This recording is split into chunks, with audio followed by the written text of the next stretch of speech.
let's speak on Terence Crawford. Yeah. Let's speak on Bud, man. For the most part, Bud card will be revealed Wednesday at the New York press conference for the Madrimov fight. Now, we talked about this. We used boxing scene yesterday, but this is a little bit more convenient. Michael Benson, shout out to him. Um, so I'll get a quick read here. All the card is PBC fighter. So now we know why Turkey Al Sheik and Tom Brown was linking up and they did a picture or whatever, and everybody like, oh man, PBC linking up with the Turkey Al Sheik and shit, man. Now we know why.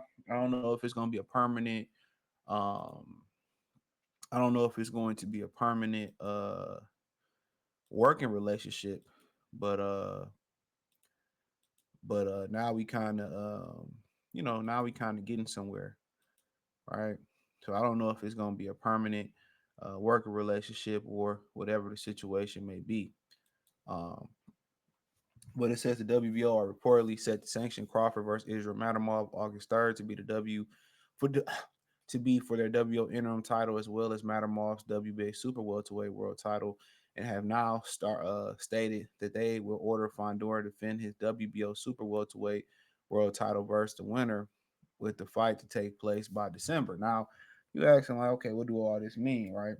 So what happened is Fondor said he had a broken nose. He can't start training until September. More likely won't be back into the ring until November, December. Okay.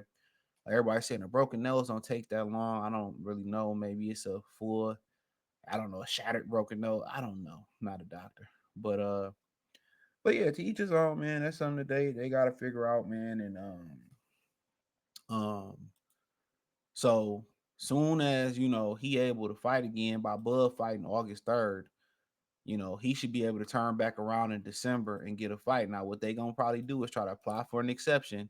Okay, let me just get this fight in, and then we gonna get this fight in. Then we'll fight Bud next year. I think Bud has such a great relationship with the WBO. If they don't pay Bud to allow that to happen, WBO gonna strip Fondor. The winner of Madrimov and Crawford is going to be the champion. Now, we can't overlook Madrimov. I know he iced Fondor lead. I think he iced Fondor in the gym allegedly leading up to the Lubin fight. Okay, so but nonetheless, um, but nonetheless, uh, man,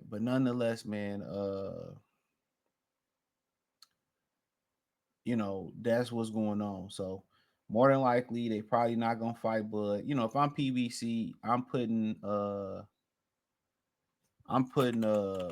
my fighter in position. I'm putting what's the kid, Charlo or Errol Spence in position to get the IBF belt. Um, and then I go from there. I'm putting them in a position to get the IBF belt. At least I stopped Crawford from getting the WBC and an IBF, and he can have the WBO, so he can go try to go be undisputed at 154. But he still got to go through us. He still got to go through us. So that's kind of the position. If I'm him, if I'm PBC, that's what I'm on. You know, that's what type of time I'm on. So, um, but nonetheless, so Crawford be fighting for two belts, and and you got to remember too that the WBC um don't really fuck with the PBC, and the PBC really don't mess with the WBO. Excuse me, WBO don't mess with PBC, and the PBC don't mess with the WBO. So soon as Fondor, don't enter negotiations and fight Bud, or they don't come to agreement, he getting stripped. Yeah, he getting stripped. So ain't really pretty much nothing they can do about it. So either fight or get stripped, you know, and that's just the bottom line. That's just the bottom line. You know, but yeah, that's kind of what's going on there. Um, but then we go into this. The card is Isaac Cruz versus Jose Venezuela, which I thought Rayo was gonna be fighting, which is Jose Venezuela. I thought he was gonna be fighting old buddy. You know what I'm saying?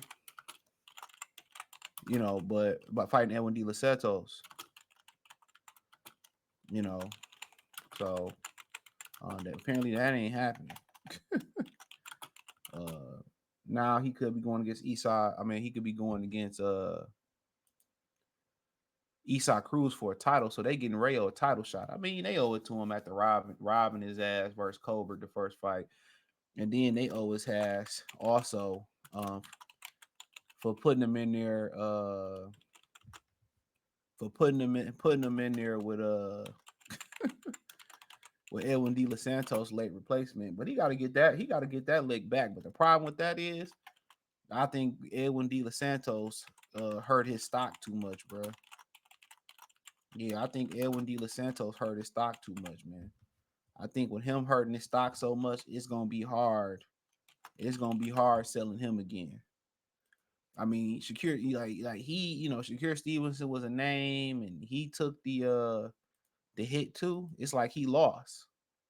He said, "Well, I'm not gonna get on Devin Haney about losing." And man, nigga, it's like you lost your last fight. Devin was in the classic, which people want to see it again. You was in the ASIC. Your shit, it wasn't classic, it was ASIC. So you took a PR hit. And then what also, real quick to speak on that, he was also made it worse is he wanted to go back and forth with motherfuckers, man. Had he not went back and forth, people would have forgot about it. Devin did the smart thing. Devin, said, you know what, I take my L's, my wins, like, take my wins and losses like a man. So really, people really couldn't get on his ass. Pause. Like if you going back and forth, oh fuck all y'all and y'all ain't shit and all that. He took it in good stride. This is why you see these dudes get divorced or these women accuse these dudes of doing stuff. Like guys like Will Smith, Corey Hardrick, they don't say nothing. You know what I'm saying? They don't say nothing. They just all right because it don't matter what you say as a man. You can't win. You can't win. So this is might as well just shut the hell. Say what you gonna say. If you gonna say something, then shut the hell up. That's your best bet. Say, make a little statement. Be gracious. And just move on. You don't get people can't feed into the negativity. That's exactly how you handle that situation. You start going back and forth with people who may not even be real on the internet. You open yourself up to be a target. What do you say, Boosie? Because Boosie is a target. Me, I got my 40 where I'm shitting on the toilet. But whatever he said. But hey, man, then you got Andy Ruiz versus Jarrell Miller. So I guess the Jarrell Miller story was a lie about him, breaking in and stealing the nigga shit and all that. I guess it was a lie, you know.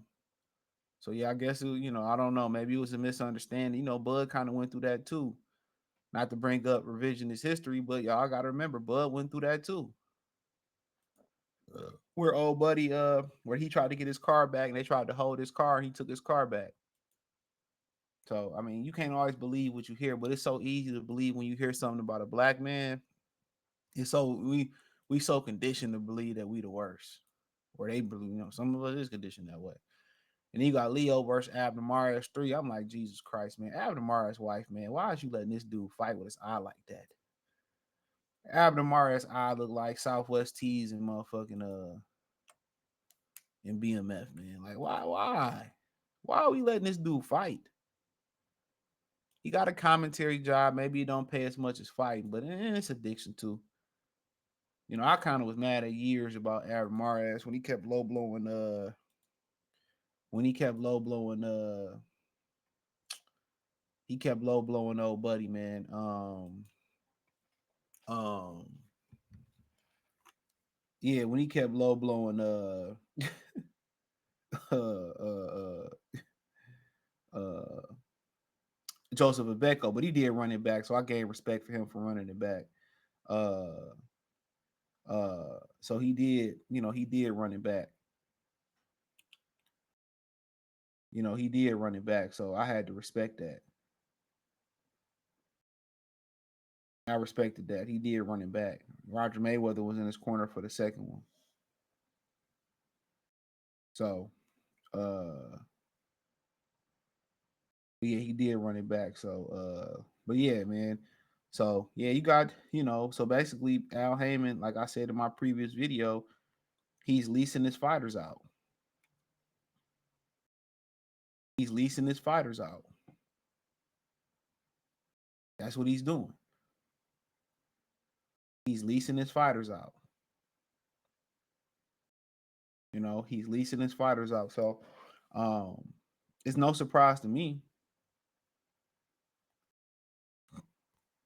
It's no surprise to me.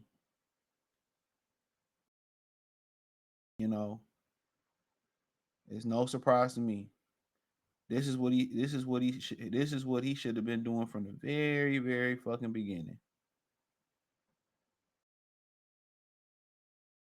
This is what he should have been doing from the very beginning. So um he don't have no dates, he don't have no cash. So they got to get in where they fit in. And I wonder, do people call to inquire about, using these guys, or, do Al Heyman, go search and say, you want this guy on this card? You want this guy on this card? You want this? You want that? I mean, a lot of these fighters he got is useless at this point. They have no fucking value. He don't have no more big fights. That's why I don't believe the Netflix shit. Who want to work with these dudes? They have no good fighters no more. They have no big fights, especially without Canelo Alvarez. That ship is sailed many, many years ago. They like, we need some guarantees that you're gonna make some big fights. Man, he ain't got no big fights to make. It's over with. All these rinky dink old ass fighters, who they gonna give you? Keith Thurman and Danny Garcia? Two? I mean, they gonna want to see that shit. I don't want to see Keith Thurman ever in the ring again. But hey, let me know what you girls and guys think. Thumbs up the video, share the video, subscribe to the channel. And the subscribe button is the bell icon button. Hit all notifications, increase your chance, get notifications. We go live or drop video financially. Want to support the channel? Cash App $sign CJ Good 313, Venmo CJ Good 313, PayPal link in description. Hit the link tree. Find me on Twitter, Instagram, Spotify, Anchor, Cash App, Venmo, PayPal, Apple Podcasts, Google Podcasts, the whole nine. Appreciate the love, support. Peace.